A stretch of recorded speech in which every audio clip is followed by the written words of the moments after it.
Hello everyone, I am Priyanka Gaur. Welcome back to my channel learning with pace. हम लोग class 9th की history का second chapter कर रहे हैं। सेकंड चैप्टर का आज हम टॉपिक करेंगे मेकिंग अ सोशलिस्ट सोसाइटी। अभी हम जानेंगे कि जब सोसाइटी सोशलिस्ट हो गई, मतलब उसमें जब सोशलिज्म आ गया तो इसका रिजल्ट क्या हुआ। ठीक है, हम कब से पढ़ते आ रहे हैं ना, सोशलिस्ट सोसाइटी। और ये किसकी आइडियोलॉजी थी? बोल्शेविक्स की आइडियोलॉजी थी। अब हम पढ़ेंगे कि सोशलिस्ट सोसाइटी बनने के बाद इसका क्या रिजल्ट हुआ, क्या आउटकम हुआ। ओके, लेकिन ना बच्चों, मैं आपको आगे बढ़ाने से पहले थोड़ा सा एक्स्ट्रा एक दो चीज़ समझाना चाहती हूँ आपको, फिर ना ये सोशलिस्ट सोसाइटी का ये फंडा पूरा समझ में आ जाएगा। देखो, अभी तक हमने सोसाइटी दो तरीके की पढ़ी है, ठीक है, क्योंकि अभी आप 9th क्लास में हो, अभी जितना कराया उतना पढ़ो। तो एक सोसाइटी कौन सी हो गई? Socialist society. दूसरी कौन सी होती है? Capitalist society. ठीक है, कौन सी? Capitalist society. अब देखो, सोशलिस्ट सोसाइटी का मतलब क्या होता है कि ऐसी सोसाइटी जब ओनरशिप गवर्नमेंट के हाथ में हो। ठीक है, ओनरशिप किसके हाथ में हो? गवर्नमेंट के हाथ में हो। एंड सोशलिस्ट सोसाइटी में ओनरशिप किसके हाथ में होती है? इंडिविजुअल के हाथ में। ठीक है, अब दोबारा से मैं इसको और अच्छे से समझाती हूँ। देखो, एक सोशलिस्ट सोसाइटी वो सोसाइटी है जब ओनरशिप गवर्नमेंट के हाथ में हो। दैट मीन्स कि जब बैंक्स, इंडस्ट्रीज़, फैक्ट्रीज़, इन सबको नेशनलाइज कर दिया जाता है और इन पर किसकी अथॉरिटी होती है? गवर्नमेंट की अथॉरिटी होती है। तो एक ऐसी सोसाइटी जब गवर्नमेंट बैंक्स, इंडस्ट्रीज़, फैक्ट्रीज़, इन सभी पर कंट्रोल करती है। इसके अलावा रोड्स बनाना एंड बहुत सारी चीज़ें होती हैं, स्कूल, यूनिवर्सिटी, ये सब गवर्नमेंट के अंडर में आती हैं, जिसे आप ये कह सकते हो पब्लिक प्रॉपर्टी। लेकिन कैपिटलिस्ट सोसाइटी वो सोसाइटी होती है जिसमें सारी के सारे ऑनरशिप इंडिविजुअल के हाथ में होते हैं। अब यहाँ पर हम एक बात पढ़ेंगे, मीन्स ऑफ प्रोडक्शन। ठीक है, तो इसको मैं एक लाइन में ख़त्म करूँगी इस बात को। Means of production. देखो, सोशलिस्ट सोसाइटी में मीन्स ऑफ प्रोडक्शन पर किसका कंट्रोल होता है? गवर्नमेंट का। एंड कैपिटलिस्ट सोसाइटी में मीन्स ऑफ प्रोडक्शन पर किसका हक होता है? इंडिविजुअल का। सिर्फ इतना ही डिफरेंस आप याद रखो। ठीक है, ये सिर्फ एक बेसिक सी चीज़ थी जो मुझे आपको बतानी थी, क्योंकि बच्चे कंफ्यूज हो जाते हैं कि सोशलिस्ट एंड कैपिटलिस्ट सोसाइटी में क्या डिफरेंस है। ठीक है, चलिए अब आगे टॉपिक शुरू करते हैं। आगे टॉपिक को शुरू करने से पहले मैं आपको इन्फॉर्म कर दूं कि अगर आपके कोई जनरल डाउट है तो आप मुझे इंस्टाग्राम पर फॉलो कर सकते हैं और आप वहां डीएम करके मुझे बता सकते हैं। सो आई विल मेक श्योर कि आप लोगों के सारे डाउट्स मैं क्लियर करूं। जब सिविल वॉर हुआ था तो बोल्शेविक्स ने इंडस्ट्रीज़ एंड बैंक्स को नेशनलाइज कर दिया था। मतलब अब इंडस्ट्रीज़ एंड बैंक्स किसके अंडर में थे? बोल्शेविक्स के अंडर में थे। ठीक है, क्योंकि यही रूलिंग पार्टी थी, यही रूल कर रही थी, इसी की गवर्नमेंट थी। जैसा कि हमने बात किया था पहले कुछ प्रीवियस टॉपिक्स में कि वन पार्टी इस टाइम पर रशिया में हो चुकी थी। सो बोल्शेविक्स ने क्या करा कि इन्होंने इंडस्ट्रीज़ एंड बैंक्स को नेशनलाइज कर दिया and they permitted peasants to cultivate the land that had been socialised. अब वो लैंड जो नोबिलिटी पीपल की थी या बड़े बड़े लैंड ओनर्स की थी, उनसे लैंड छीन कर बोल्शेविक्स ने वो लैंड किस में रीडिस्ट्रीब्यूट कर दी? पेजेंट्स में। इन्होंने किसानों को वो ज़मीन दे दी और किसानों को ये चीज़ की भी परमिशन दे दी कि वो अब उन लैंड पर कल्टीवेशन कर सकते हैं। सो बोल्शेविक्स ने ऐसा क्यों किया? क्यों इन्होंने बड़े बड़े लैंड ओनर्स की ज़मीनों को कॉन्फिस्केट किया था? क्योंकि बोल्शेविक्स ना ये दिखाना चाहते थे कि कलेक्टिव वर्क होता क्या है और कलेक्टिव वर्क कितना यूज़फुल है और इससे कितना ज़्यादा प्रोडक्शन किया जा सकता है। सो ये चीज़ यहाँ पर ये शो करना चाहते थे by confiscating land of the big land owners. ठीक है, क्लियर? चलिए अब नेक्स्ट पैराग्राफ देखो। अब बोल्शेविक्स ने क्या किया कि इन्होंने ना सेंट्रलाइज्ड प्लानिंग को इंट्रोड्यूस कर दिया। ठीक है, किसको इंट्रोड्यूस किया? सेंट्रलाइज्ड प्लानिंग को। तो बच्चों पहले तो ना सेंट्रलाइज्ड प्लानिंग का मतलब समझो। एक ऐसी प्लानिंग जो सेंट्रल लेवल पर की जाती हो उसे हम सेंट्रलाइज्ड प्लानिंग कहते हैं। ठीक है, अब इसको मैं और आसान भाषा में समझाऊं तो सेंट्रलाइज्ड प्लानिंग सेंट्रल लेवल पर होती है, ना कि लोकल लेवल पर। और अगर कोई प्लानिंग सेंट्रल लेवल पर होती है तो वो सभी को, पूरे देश को माननी पड़ती है। राइट, तो बोल्शेविक्स ने सेंट्रलाइज्ड प्लानिंग तैयार कर दी। इसमें इन्होंने बहुत सारी ऐसी योजनाएं बनाई जिससे देश की इकोनॉमी को ठीक किया जा सके, ठीक है। सो बोल्शेविक के जो ऑफिशियल्स थे इन्होंने काफ़ी ऐसी प्लानिंग बनाई और काफ़ी ऐसे टारगेट रखे लॉन्ग पीरियड के लिए, जैसे कि 5 साल के लिए इन्होंने एक ऐसा टारगेट रखा कि ये इकोनॉमी को ठीक कर देंगे।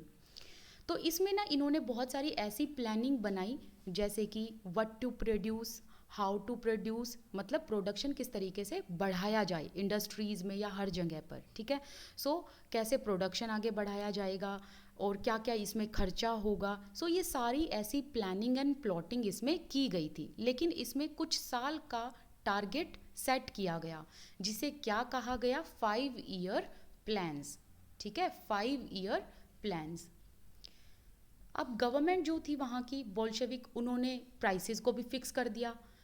अब प्राइसेस फिक्स करने का मतलब क्या हुआ, देखो अगर प्राइस फिक्स हो जाते हैं ना कहीं इकोनॉमी में एक तो हमें ग्रोथ देखने को मिलती है, एंड कहीं ना कहीं देश में स्टेबिलिटी आ जाती है। जैसे कि सपोज करो ऑयल जो है वो पर लीटर कितना बिकेगा, इस तरीके की जो है इन्होंने फिक्सेशन कर दिए थे प्राइस के, ताकि इंडस्ट्रियल ग्रोथ को प्रमोट किया जा सके। और इन्होंने ये जो प्लानिंग की थी ये 2 प्लान्स के लिए की थी। 2 प्लान्स आप समझे कि 5-5 के 2 प्लान इन्होंने निकाले थे 5-5 साल के, कि एक 5 साल का इन्होंने निकाला 1927 से लेकर 1932 का, और दूसरा 5 साल का इन्होंने 5 ईयर प्लान्स निकाला 1933 से 1938 का। तो इन्होंने ये प्लानिंग इसलिए की थी कि इतने टाइम पीरियड तक, मतलब लगभग 10 सालों में हम लोग इकोनॉमी को अच्छे से बढ़ा लेंगे अपने देश में। तो अब क्वेश्चन ये आता है कि सेंट्रलाइज्ड प्लानिंग गवर्नमेंट ने कर तो दी यहाँ पर, अब इसका आउटकम क्या हुआ। देखो आउटकम इसका ये हुआ कि जैसे ही सेंट्रलाइज्ड प्लानिंग को इन्होंने अप्लाई करना शुरू किया तो यहाँ पर इकोनॉमिक ग्रोथ देखने को मिली, मतलब वहाँ की जो आर्थिक व्यवस्था थी ना वो अब सुधरने लगी थी। और ये सारी प्लानिंग किसने की थी, गवर्नमेंट ने की थी, ना कि किसी प्राइवेट ओनर ने, ओके। अब जैसे कि देखो हम अपने देश की बात करें तो हमारे देश में ना मिक्स्ड ओनरशिप है, कुछ चीज़ों पर गवर्नमेंट की ओनरशिप है, कुछ चीज़ों पर प्राइवेट ओनरशिप है।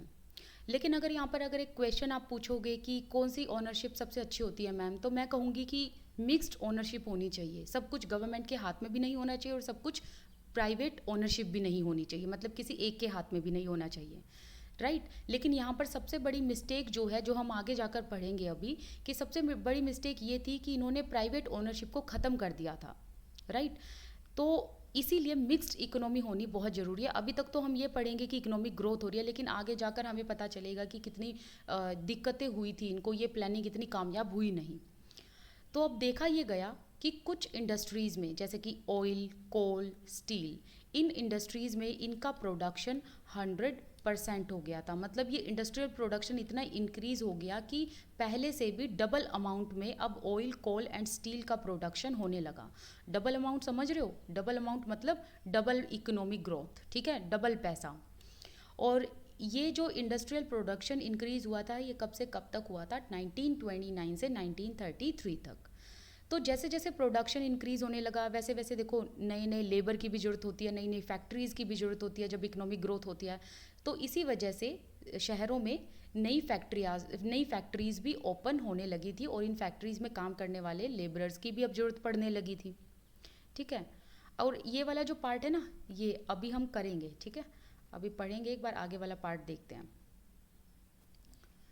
अब हम यहाँ पर जानेंगे इस पैराग्राफ में कि किस तरीके से ये प्लानिंग एक मज़दूरों के लिए मुसीबत बनकर सामने आई। देखो हुआ ये कि रैपिड कंस्ट्रक्शन चल रहा था। अब रैपिड कंस्ट्रक्शन चलेगा तो ऑब्वियसली सी बात है वर्कर्स पर सारा का सारा बोझ होगा, क्योंकि कंस्ट्रक्शन तो उन्हीं ने करना है। तो रैपिड कंस्ट्रक्शन चल रहा था शहरों में, लेकिन जो वर्कर्स थे उनकी वर्किंग कंडीशन बहुत ख़राब थी। वर्किंग कंडीशन जैसे कि ना तो इनके लिए बेसिक फैसिलिटी थी, जैसे कि सैनिटेशन के लिए वॉशरूम वगैरह कुछ ऐसा नहीं था, साथ ही साथ और था भी ना तो काफ़ी दूर था, साथ ही साथ ना ही इनकी कोई सेफ्टी के लिए ऐसे व्यवस्था कर रखी थी। तो वर्कर्स की वर्किंग कंडीशन बहुत ख़राब थी। एक शहर है जिसका नाम है मैग्नीटोगोर्स्क, यहाँ पर एक स्टील प्लांट को कंस्ट्रक्ट कराया गया विद इन 3 ईयर्स। मतलब आप सोचो इतना बड़ा प्लांट इन्होंने 3 साल में कंप्लीट करा दिया, तो जाहिर सी बात है कि वर्कर्स ने दिन रात काम किया होगा तभी जाकर ये स्टील प्लांट एस्टेब्लिश हुआ होगा, कंस्ट्रक्ट हुआ होगा। तो अब सारा का सारा बोझ इसका वर्कर्स पर आएगा। तो वर्कर्स की जो ज़िंदगी थी वो काफ़ी हार्ड हो चुकी थी। मतलब ये कह सकते हो आप कि वर्कर्स को दिन रात काम करना पड़ता था, ना ही इनके लिए प्रॉपर वर्किंग कंडीशन थे, तो इसीलिए इनकी ज़िंदगी काफ़ी हार्ड हो गई थी, काफ़ी मुश्किलें का इनको सामना करना पड़ा। सो इसका रिज़ल्ट हुआ ये कि पहले ही साल 550 बार ऐसा टाइम आया कि वर्क को रोकना पड़ा। ठीक है। ऊपर से जिन क्वार्टर्स में ये रहा करते थे कंस्ट्रक्शन साइट पे, ना तो वहाँ पर वॉशरूम था, वॉशरूम के लिए इनको एक प्रॉपर स्ट्रीट को पार करके, गली को पार करके जाना पड़ता था, और तब जाकर ये टॉयलेट वगैरह या वॉशरूम वगैरह को यूज़ करते थे। ठीक है। टॉयलेट रूम को ये एक सड़क पार करके जाकर यूज़ करते थे। अब विंटर टाइम में इनको बहुत परेशानी का सामना करना पड़ा, क्योंकि विंटर टाइम में क्या होता था, जो टेम्परेचर है वो -40 डिग्री, मतलब 40 डिग्रीज बिलो टेम्परेचर चला जाता था। अब आप सोचिए कि कितनी ठंड होती है। और ये लोगों का लिविंग क्वार्टर था 4th फ्लोर पर। ठीक है, फर्स्ट, सेकंड, थर्ड, फोर्थ।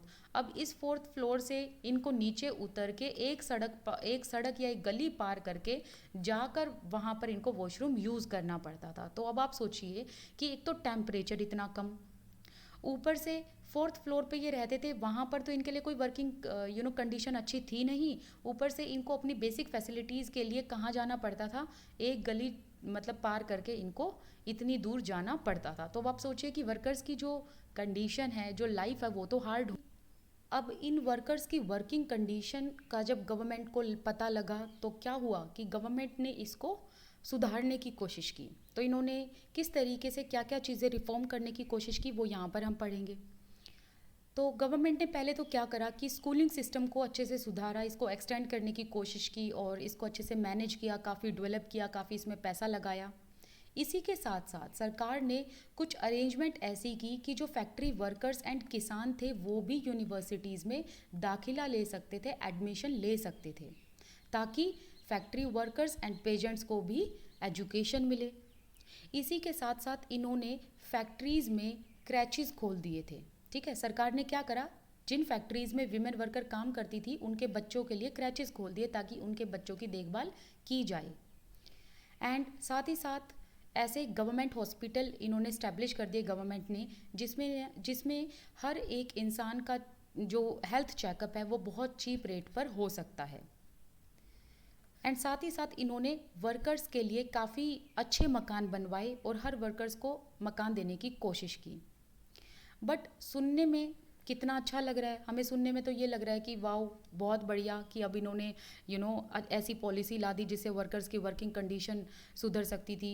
यहाँ तक कि पेजेंट्स एंड वर्कर्स को यूनिवर्सिटीज़ में पढ़ने का मौका मिल रहा था, लोगों के जो हेल्थ चेकअप्स थे वो भी बहुत कम रेट पर हो रहे थे, क्रैचेस खोल दिए थे इन्होंने विमेन वर्कर्स के बच्चों की देखभाल के लिए। ये सुनने में बहुत अच्छा लगा, लेकिन जब इसको अप्लाई किया गया ना, ये अप्लाई बिल्कुल अनइवन तरीके से हुआ। रीज़न क्या था इसके पीछे? इसके पीछे रीज़न ये था कि गवर्नमेंट के पास लिमिटेड रिसोर्सेज थे। रिसोर्सेज इतने थे ही नहीं कि वो हर एक मज़दूरों को ये फैसिलिटी प्रोवाइड कर सके।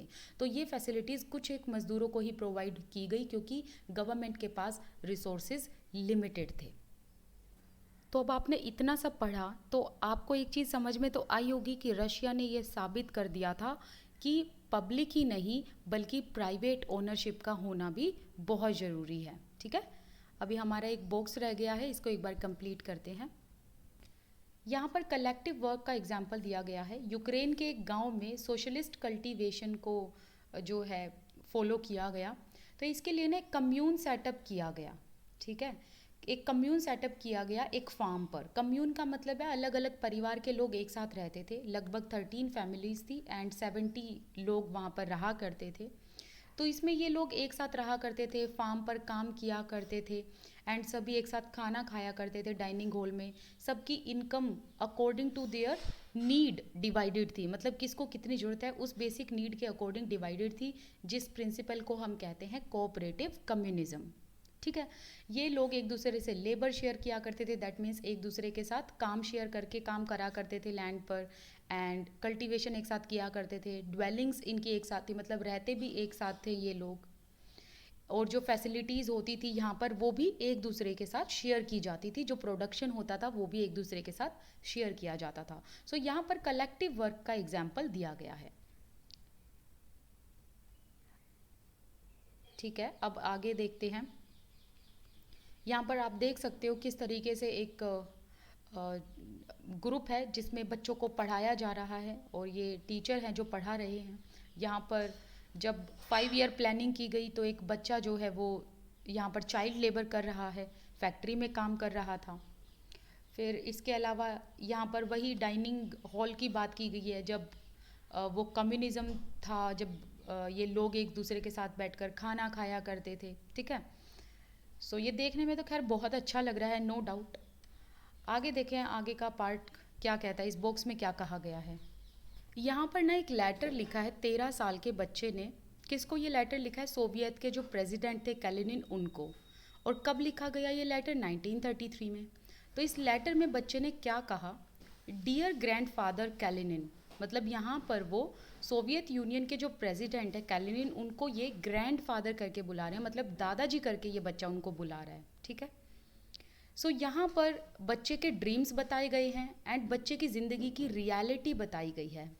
तो बच्चा लेटर में क्या लिखता है? वो कहता है कि मेरी फैमिली बहुत बड़ी है, हम 4 भाई बहन हैं and we don't have a father, he died fighting for the workers cause.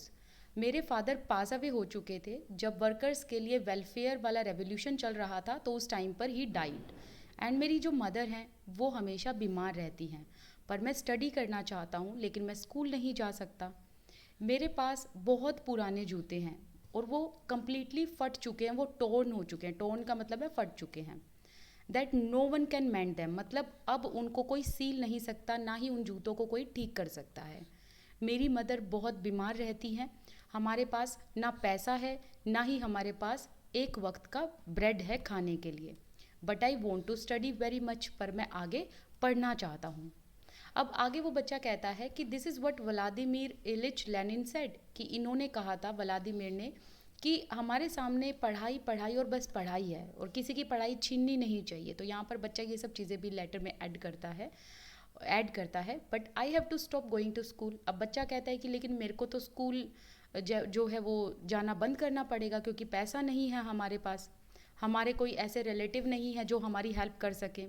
So I have to go to work in a factory, इसीलिए मुझे काम पर जाना पड़ेगा और फैक्ट्री में जाकर काम करना पड़ेगा ताकि मेरी फैमिली में सभी लोगों को खाना मिल सके and everybody can be prevented from starving, मतलब लोग भूखे ना मरे मेरी फैमिली में, क्योंकि हम 4 बच्चे हैं फैमिली में, मतलब हम 4 भाई बहन हैं और एक मेरी माँ है।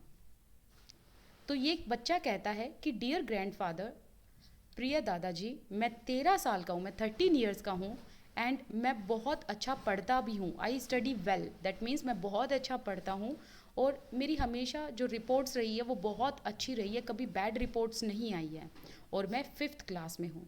सो यहाँ पर आप देख रहे हो कि किस तरीके की रियलिटी है बच्चे की ज़िंदगी में और बच्चे के ड्रीम्स कैसे हैं। ठीक है, सो यहाँ पर ये जो है ये लेटर पढ़कर हमें ही बहुत ऐसे इमोशंस आ जाते हैं हमारे ही आगे कि बच्चे के अंदर देखो जुनून, आप देखो बच्चे के ड्रीम्स देखो, बट रियलिटी देखो कि बच्चा पढ़ नहीं पा रहा था। एनीवे, आज का हमारा जो ये चैप्टर है ये कंप्लीट होता है। कल मिलेंगे हम नए टॉपिक के साथ।